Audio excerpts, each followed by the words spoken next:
3 parutions en avril 2015 chez La Bourdonnais. On commence par Les Dessous en dentelle de l'Élysée, une série littéraire. On enchaîne ensuite avec Les Pèlerins d'Icelle, Les Pêcheurs de la Fantaisie.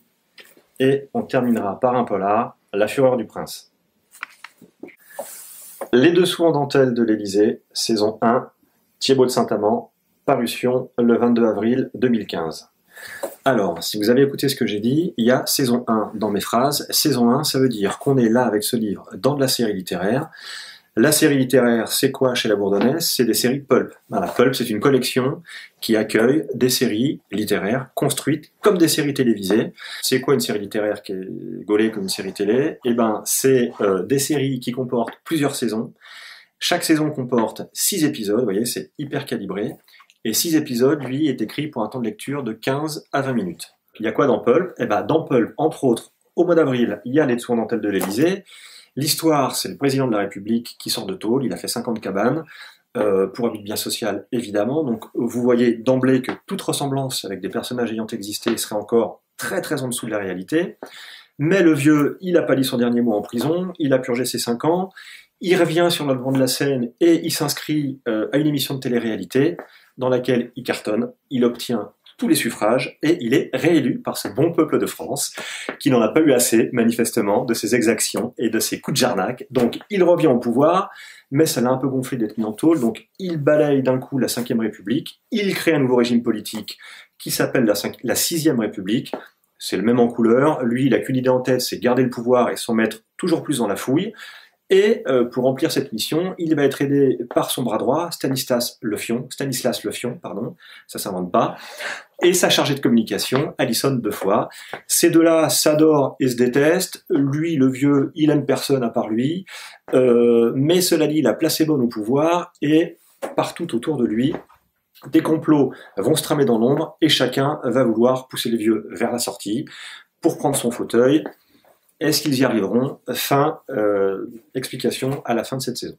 Alors, sans mauvais jeu de mots, là, on est dans une écriture qui gicle, on est dans des dialogues à la Frédéric Dard, à la Michel Audiard, on se marre du début à la fin, on aimerait bien être à la place du vieux, et on se dit que si on y était, on serait peut-être encore plus pourri que lui. Et ça, c'est génial. Les Pèlerins d'Icelle, tome 1, Les Pêcheurs, de Lyndon Oliver, parution le 22 avril 2015. Alors, avec Les Pèlerins d'Icelle, on est projeté dans un univers extrêmement riche, qui tient à la fois de celui de Game of Thrones et du Seigneur des Anneaux. Donc, on est dans de la médiévale fantasy pure. De nombreuses guerres ont opposé les hommes aux elfes. Les hommes ont gagné, les elfes se sont éteints.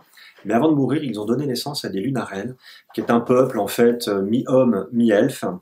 Et les Lunarels sont maltraités par les hommes, ils sont exploités, ils sont humiliés, ils sont méprisés. Et on sent comme ça, au fil du récit, quelque chose qui monte, une révolte. On va probablement assister à la révolte des Lunarels. Alors, ce qui va nous intéresser dans cette histoire, c'est qu'on va suivre la montée de cette révolte, on va suivre l'évolution du pays, l'évolution de l'étoile d'Icelle, qui est probablement menacée, en danger de mort, mais on ne sait pas encore bien pourquoi. On sent juste qu'il y a quelque chose d'énorme en préparation, et on va suivre tout ça à travers le regard de plusieurs personnages qui sont tous plus intéressants les uns que les autres. Alors il y a d'abord les héritiers du royaume, il va y avoir ensuite 2 grands généraux vaillants, brillants guerriers, protecteurs de ce royaume, et surtout, très important, une jeune fille, une jeune Lunarelle, au pouvoir grandissant. On sent que tous ces personnages qui se cherchent, qui ne savent pas encore tellement qui ils sont, qui ne savent pas encore quel lien ils vont établir les uns avec les autres, est-ce qu'ils sont amis, est-ce qu'ils sont ennemis, est-ce qu'ils sont amants, on sent que tout ça prend forme, que des liens vont se tisser, que quelque chose de grand qui va dépasser les hommes et les Lunarels aussi est en préparation, et on est juste scotché au livre. On n'arrive pas à lâcher le livre tant qu'on n'a pas lu la dernière page, parce qu'on espère avoir un petit élément de réponse à la fin du livre. Un petit dernier pour la route, je vous l'avais dit, 3 romans. Le 3e et dernier du jour, c'est La Fureur du Prince de Thierry Berlanda, parution le 8 avril 2015. Alors, avec La Fureur du Prince, on est dans un polar très noir, très dark. Ce qui se passe, c'est que le plus grand criminel du pays s'est échappé. D'où, eh bien, pas de prison, il s'est échappé de son hôpital psychiatrique dans lequel il végétait tranquillou depuis 1 an. Et qu'est-ce qu'il y faisait dans cet hôpital psychiatrique? Il y a été conduit grâce à l'intervention, au talent d'une jeune femme qui s'appelle Jeanne Lumet, et qui n'est pas flic non plus, on va de surprise en surprise dans ce livre. Cette femme, elle est universitaire, elle est spécialiste des crimes rituels et du Moyen-Âge byzantin. Pourquoi on a eu affaire à elle il y a un an? Parce que ce charmant individu, qui se fait appeler le prince, se prend, figurez-vous, pour un prince byzantin. Mais oui, un prince byzantin du Moyen-Âge, et qui fait quoi donc, mesdames? Eh bien, qui vous taille au citerre, tout simplement, qui vous taille en lamelles devant les yeux de vos petits garçons de 7 ans. Bon, on se doute qu'il aura quelques comptes à régler avec cette jeune femme, qui elle-même, c'est aussi le côté très intéressant de cette histoire, où la psychologie des personnages est hyper fouillée, qui elle-même a peut-être des comptes à régler avec son professeur à elle d'université, le professeur Barreuil, qui, du temps où il exerçait à la fac et qu'il avait Jeanne Lumet comme élève, est tombé amoureux d'elle, qui a essayé de la mettre dans son lit, qui n'y a pas réussi, et qui est même tombé des escaliers poussé par Jeanne Lumet. Depuis, ce monsieur est tétraplégique, il se déplace dans un fauteuil roulant, il a lui aussi très certainement un vieux compte à régler avec Jeanne, donc vous voyez que tout le monde a des comptes à régler avec tout le monde dans cette histoire,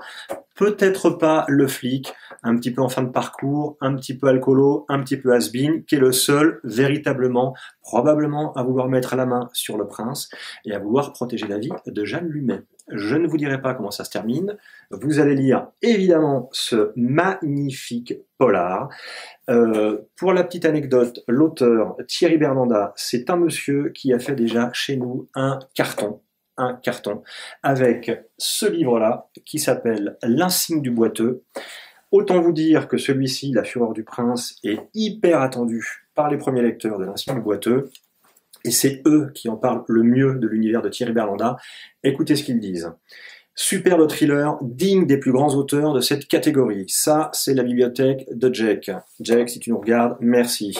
Le récit est exaltant, sans temps mort, j'en bafouille, et nous happe tout au long des pages. We love lit, eh bien, we love you, we love lit. Et ce roman se refermera sur vous comme un piège redoutable et insidieux. Sophie songe, on ne sait pas à quoi elle songe, très certainement au prince. Coquine, à bientôt.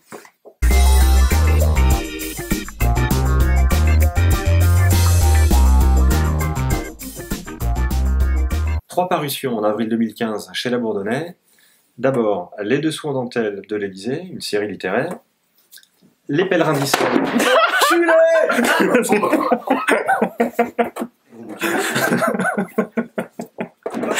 Fous-toi la pile quelque part, là. Ouais, j'ai bien une idée, mais... Avril 2015, chez La Bourdonnais.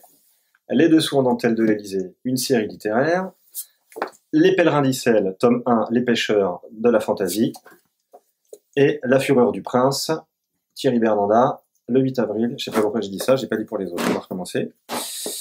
Donc lui, c'est un polar. Look at me. Smile. Right. On va regarder.